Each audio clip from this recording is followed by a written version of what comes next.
by the end of the presentation, I want you guys to understand why the phrase "I'll try" actually creates failure. I want you to see how your language directly programs your identity. I want you to learn psychological mechanisms behind inconsistency. And I want you guys to understand how to replace trying with identity-based execution and implement non-negotiables that make progress easier and automatic. So basically, the real problem with saying "I'll try" is it's not a discipline issue, right? This is a language and identity-based issue. And I put little quotes in here, by the way, from some of the books that I'm reading that really like hammer this home. So this quote here says, "The declaration 'I am' is not a descriptive sentence. It's a line of source code executed with absolute administrator privileges." And what this means is that your words aren't harmless. Every single thing you say, every single thing you think are commands that your brain must follow. You have to understand, your brain is like the crew on a giant ship, and your consciousness is the captain. So everything you're saying, whether you think it's insignificant or very significant, is being processed, and it's showing up in everything you do and the way you feel every single day. So every time you say, "I'll try to be consistent," "I'm trying to eat better," "I'll try to get to the gym," you're not actually setting an intention. You're installing uncertainty into your identity. So a big part of this presentation is going to make you more aware of your language. It's really important. Like, for example, Carlos, you're on a cut, right? Somebody asks you, "What are you doing in the gym?" You don't say, "I'm trying to get lean." You have to be certain about the words you say, right? Because what I like to say is, when you say you're going to try at something, you're subconsciously preparing an excuse. And less you guys who are in the call and more the people who didn't show up are struggling with this. And I see in the verbiage when they text me. For example, Jojo, who hasn't been on a single call because he has like a class, in the evenings. He said to me, "Give me an at-home workout. I can't make the gym." Cool, right? That's perfectly fine. I love that he still wanted to get the workout in regardless. And then he texted me today, and he was like, I didn't have time.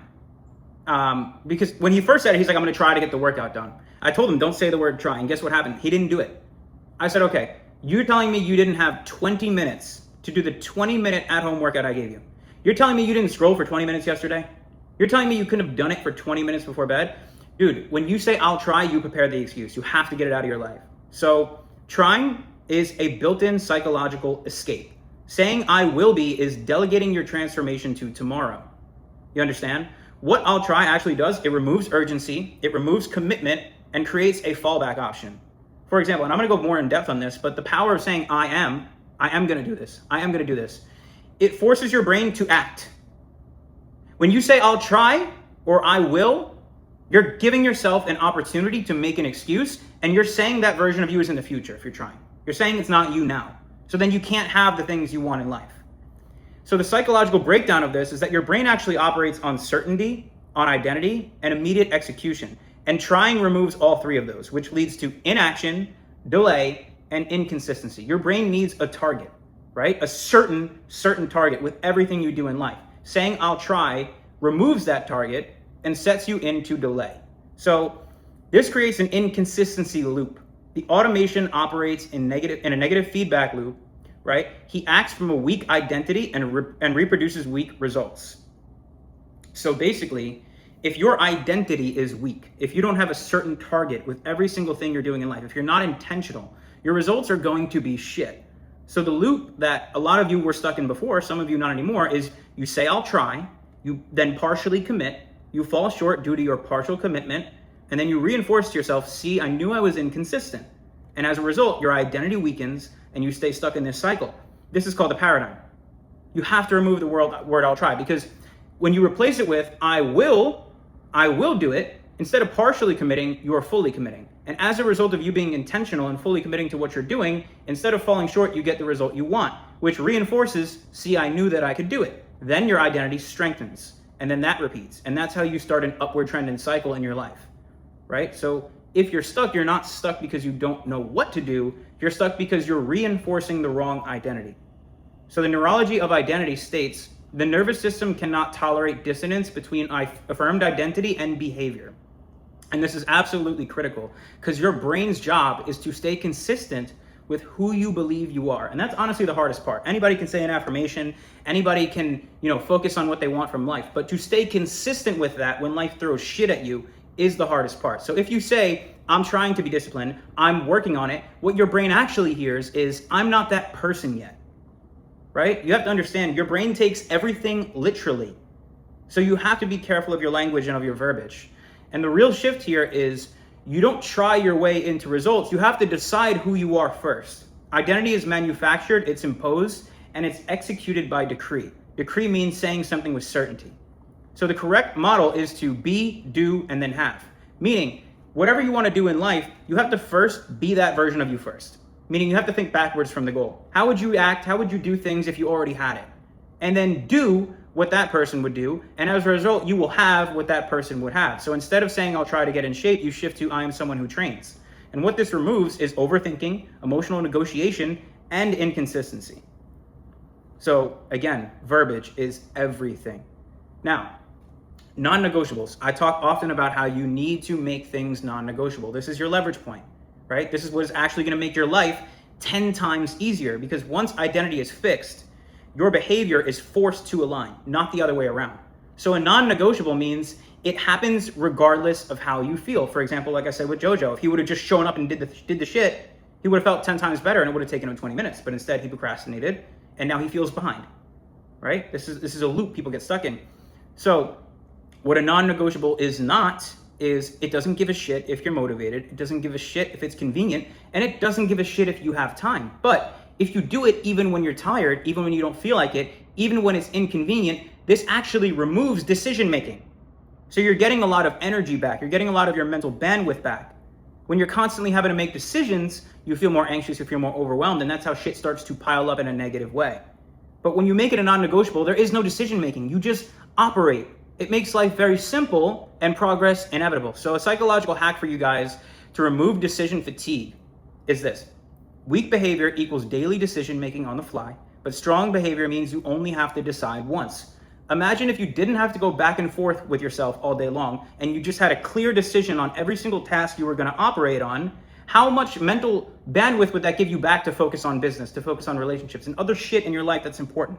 We waste way too much time making daily decisions, but if you make it a non-negotiable, you get that time back and you make the progress you want to make and you reaffirm your identity. So instead of asking, do I feel like going to the gym? You operate from, I go.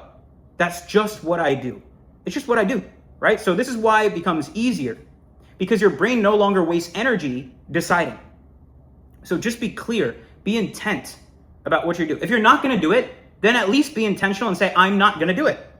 Right? Don't, if you know you're not going to show up, don't even waste time going back and forth with yourself. Either fucking do it or don't do it. Psychological hack number 2, in order to force alignment, right? So this is from the book that I read. The organism forces itself to align with the identity it declares. So you have to declare an identity. So when you say, I am disciplined, but act lazy, your brain experiences tension. And it has 2 options. Either 1, it can lower your identity, or 2, it can raise your behavior. And most people decide to just lower their identity. Instead, what you should be doing is force your behavior to align with your identity. Okay? Psychological hack 3, execute fast, right? This is from the book I read as well. Identity must be followed by action, otherwise the code collapses. And this is critical. The longer you wait, the weaker the identity becomes. I often say to you guys, remember, ask yourself this question over and over. Is this in my control? If the answer is no, immediately let go and get your mental bandwidth back. If there's something in your control you can do, you have to act immediately, because the longer you wait, the weaker your identity will become. So the rule becomes, decide what you're going to do and then act immediately, right? How often do you guys procrastinate something you know you need to do or push something off, and then something that would take you 10 minutes starts to feel like this massive project and it piles up?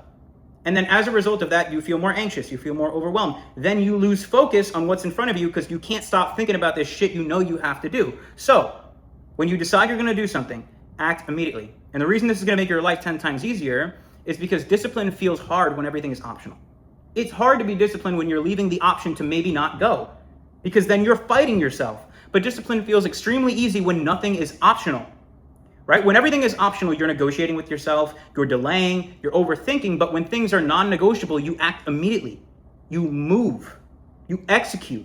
And the less you have to think, the less stress you will be under. So the real reality shift for you guys is, before, if you wake up and debate, if you wake up and you negotiate with yourself, if you delay projects or things you have to do in your life, instead what you should do is wake up and execute. See how much simpler that is? Just wake up and do. Wake up and do. Don't think about the way you feel. Don't think about anything about that. Just execute, right? No emotion, no debate, no hesitation. You ignore all these things and act anyways, and you'll feel a million times better. So the actual implementation is this. Step 1, eliminate weak language. Remove the word try, remove the word hope, remove the word maybe, remove the word I'll see, right? How many fucking times, let's be honest, guys, you invite someone to something and they say, yeah, I'll try to make it, or yeah, I'll see if I can make it. They never fucking show up. But that's the exact thing, that's the exact way it works with things you need to get done in your life. I'll try to go to the gym if I have time later. You're not going to the fucking gym, bro. You have to remove the word try. Step 2, replace it with identity. So write the words, I follow through. I train regardless of how I feel. I do what I say. If you struggle with this, I'm telling you, write this shit down daily. Force this into your subconscious. And step 3 is to set non-negotiables. For example, a training schedule, a nutrition standard, a wake-up time. These are all things we're all working on, but I'm just reinforcing the point, right? And step 4, execute immediately. No delay, no overthinking. That's why if you guys, for those of you that I've given you a morning routine or a nighttime routine, or we work through the 5 needle moving tasks, what does that actually do? It gives you exact clarity on what you have to do to feel your best and operate as your, proclaimed identity without having to think, so that you guys can just show up. Why do I give you guys the exact training routines, the exact nutrition routines? Why do I give you guys everything to make it as mindless as possible and you guys can execute, so that you get your mental bandwidth back, so you can focus on the number one thing that's the most important, which is your identity. You shift that, you get everything you want from life. So if you're struggling with this, it's not a lack of knowledge, it's a lack of certainty. And certainty comes from identity, from non-negotiables, and from execution. So the moment you remove the word trying, you remove the excuse, you remove the hesitation, you remove the fallback or the fall off. And what's left is extremely simple. You either do it or you don't. That's how simple life is supposed to be. And when you decide something is a non-negotiable, you become a person who executes regardless how he feels. You become the person who follows through no matter what, and you become the exact person you've been trying to become. And it's that fucking simple.